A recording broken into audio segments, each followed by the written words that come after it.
Hello అందరికీ 5 నిమిషాల్లో super tasty chocolate అండి. అందరూ ఇష్టపడే రెసిపీ అండి. ఇది చాలా సింపుల్ అన్నమాట ప్రాసెస్.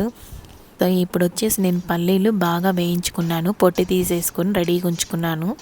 చాక్లెట్ వచ్చేసి ఇలా తీసేసుకోవాలి, మనము కటింగ్ చేసేసుకోవాలి. ఇప్పుడు స్టవ్ ఆన్ చేసేసుకొని ఒక గిన్నెలో నీళ్ళు పోసేసుకొని ఇలా స్టాండ్ పెట్టేసుకొని ఇంకో గిన్నెలో ఇలా చాక్లెట్ వేసేసుకొని బాగా బాయిల్ చేస్తుంటే మనకి ఇదంతా కరిగిపోతూ ఉంటుంది.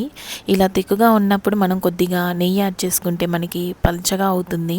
చూసారు కదా, ఇలా రావాలన్నమాట మనకి.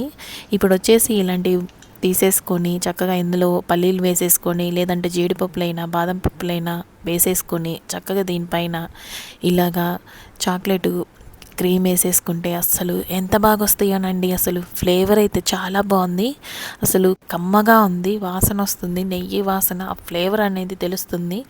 ఫస్ట్ అయితే మనము పల్లీలు కాకుండా చాక్లెట్ వేసేసుకొని మధ్యలో పల్లీలు యాడ్ చేసేసుకొని మళ్ళీ దానిపైన చాక్లెట్ యాడ్ చేసుకోండి. ఎంత బాగుంటుందో మీకు చూపిస్తాను, మీరే ఆశ్చర్యపోతారు. అసలు ఇది నిజమేనా అని అనుకుంటారండి. అసలు మనం ఇంట్లో ప్రిపేర్ చేసామా అన్నట్టుగా ఉంటుంది.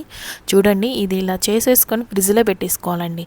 ఇప్పుడు చూసారా, ఫ్రిడ్జ్లో నుంచి తీస్తున్నాము ఒక్కొక్కటి.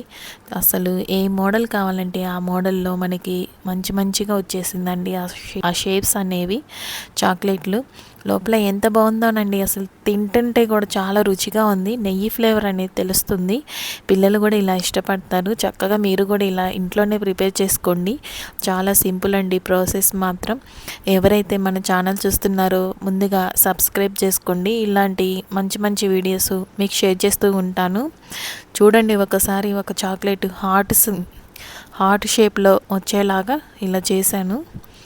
ఇలానే ఇలా ఫ్లవర్ లాగా వచ్చేసింది. అబ్బబ్బా, అసలు టేస్ట్ అయితే ఎంత బాగుందోనండి, చాలా బాగా వచ్చినాయి. మీరు కూడా ట్రై చేయండి. మీకు ఏ చాక్లెట్ అంటే ఎక్కువ ఇష్టం?